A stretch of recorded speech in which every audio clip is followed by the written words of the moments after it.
Dead on the spot ang isang guro sa Negros Occidental matapos tumagilid ng sinasakyan niyang bus.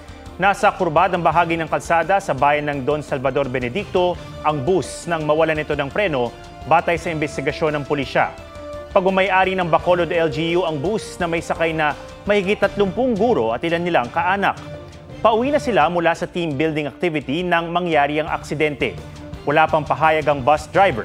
Wala namang balak ang pamilya ng nasawing guro na maghain pa ng reklamo. Nangako ang Bacolod City LGU na tutulungan ng mga biktima ng aksidente. Mga kapuso, alamin ang State of the Nation. Mag-subscribe sa GMA Integrated News sa YouTube.